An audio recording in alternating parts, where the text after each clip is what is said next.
Real kindness is a controlled action. You can either aim it, you can limit it, or you can shut it down when it's necessary. Think about how adults behave in real environments, whether you're in school, working logistics, navigating community spaces, or dealing with customer service. I see people treat kindness like it's socially dangerous. But when you look at the actual patterns of life, kindness is one of the safest moves you can make. It de-escalates conflict, saves you time, reduces your emotional labor, and it prevents chaos. You are now listening to a new sound. You are now listening to a new sound.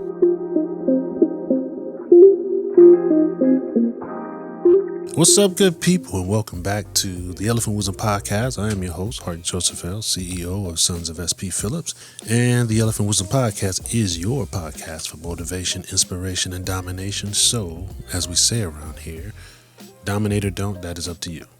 Make sure you like, follow, and subscribe to this podcast from whatever platform you're listening from, and also follow us on our social medias at Sons of SPP on Facebook and IG, and SPP Media on TikTok. This way you can stay up to date with our new episodes and any new information from our sponsor, Sons of SP Phillips.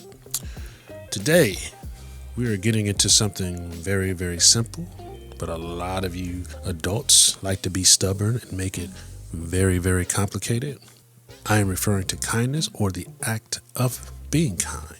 Now, I'm not talking about any hallmark versions of kindness, and I'm not talking about be nice to everyone and let them walk all over you version. I'm talking about kindness as a controlled strategic action, something you can use on purpose, not something people use against you. So this episode is called Elephant Wisdom number 49, an act of kindness is not lethal. And if you have ever felt like being kind puts you at risk, then this one is for you. Before we begin, this episode is brought to you by Sons of SP Phillips. Go to sonsofspphillips.com.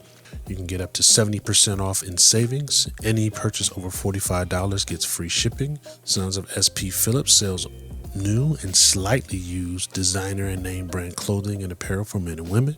Custom fashion accessories and clothing inspired by the people, motivated by the culture. Sons of SP Phillips. Go to sonsofspphillips.com today.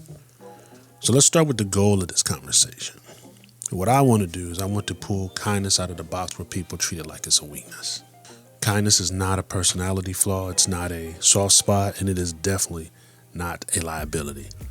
In my opinion, kindness is a tool. It is a grown adult tool you should have learned to use when you were very young. It's something you deploy intentionally to control the temperature of a room, protect your time, or even keep a tense moment from turning into a complete mess. The goal today is to help you see kindness as a strategic flex, not as a sacrifice. So now that we know what the objective is, let's talk about why it feels so risky in the first place. I believe the real context here is most adults don't actually fear kindness. They fear what kindness might invite. A lot of you think being kind means letting someone slide on you, an opportunity to be used or taking responsibility for someone else's comfort. And you think it gives people access to you that they didn't earn. But that is not kindness. That is submission. That's people pleasing, and it's very overfunctioning. Real kindness is a controlled action. You can either aim it, you can limit it, or you can shut it down when it's necessary. Think about how adults behave in real environments, whether you're in school, working logistics, navigating community spaces, or dealing with customer service. I see people treat kindness like it's socially dangerous. But when you look at the actual patterns of life, kindness is one of the safest moves you can make. It de-escalates conflict, saves you time, reduces your emotional labor, and it prevents chaos. More importantly, kindness is a boundary test. When you are intentionally kind, you can see exactly who's trying to exploit you, and it tells you everything you need to know about those people. Kindness, in my opinion, is also a leadership skill. People can follow calm energy much faster than they will follow loud authority. And it shows you aren't controlled by the moment. It shows that you are controlling the moment. Now, me, I don't talk about kindness as a theory. I talk about it as a daily practice in my life. When I'm out with my beautiful wife, I open every door that I can. And that's not because I don't think she can do it herself, because it's a small act and it lets her know that I'm present. And during that time, if I see another woman or elderly person approaching the door, I wait just a few seconds, take it out of my day just to be nice and just to completely shift the experience for them. Now, just a few weeks ago, we took a vacation cruise on the Carnival Vista. And during this 8-day tour, I witnessed 2 older women completely fall flat on their faces on the boat. I didn't hesitate to run over to assist. I ran over, I helped them up, and also, as I was visiting a hospital not too long ago, I noticed a woman in a wheelchair who needed help getting through some very heavy doors, so I stepped in. In all these situations, it was quick, it was simple, and it's the human thing to do. That isn't softness, that's just stability. The act of kindness, I've also modeled this in my leadership. When I used to facilitate a youth mentoring group for special needs children many, many years ago, what we taught the boys is what it truly meant to be a gentleman. We focused on being kind, take responsibility for your own behavior, and treating others with respect even when emotions ran high. Now, this whole experience really taught us all that kindness is about teaching responsibility through compassion, and it really worked. Now, we've laid out the goal, we've laid out the context, and I've laid out some real-world execution.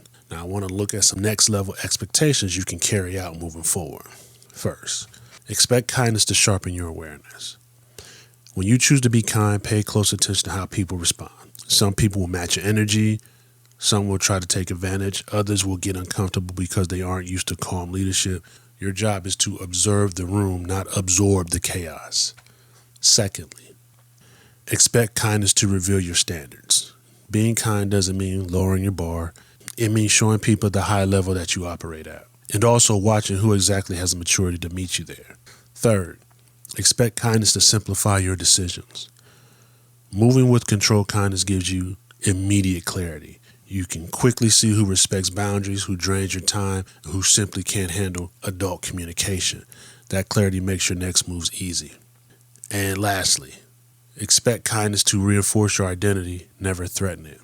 Your kindness should never put your dignity, safety, or self-respect at risk. If being kind makes you feel exposed or unsafe, that's not a kindness problem, that's a people problem. Once you identify that, you can adjust your boundaries accordingly. Now, at the end of the day, kindness is supposed to make your life easier, not heavier. It's a filter. It shows you who respects your presence and who only respects what they can get from you. It also sharpens your emotional intelligence. You start noticing tone, timing, intentions, and patterns from other people. And here's the part that most adults miss. Kindness is also a self-check. If you can stay steady, calm, and intentional in moments where other people get loud and reactive, that is true maturity. That is discipline. That is grown folk stability. So as you move throughout your week, practice the kind of kindness that protects your identity, clarifies your relationships, and keeps you firmly in control. This is the Elephant Wisdom Podcast, and I'm your host, Hark Jos, CEO of Sons of SP Phillips. The Elephant Wisdom Podcast is your podcast for motivation, inspiration, and domination, so dominate or don't, that is up to you. Like, follow, subscribe, follow us on social media, and we always like to end our episodes with this, and we mean it. Always continue to pray along the way. Thank you.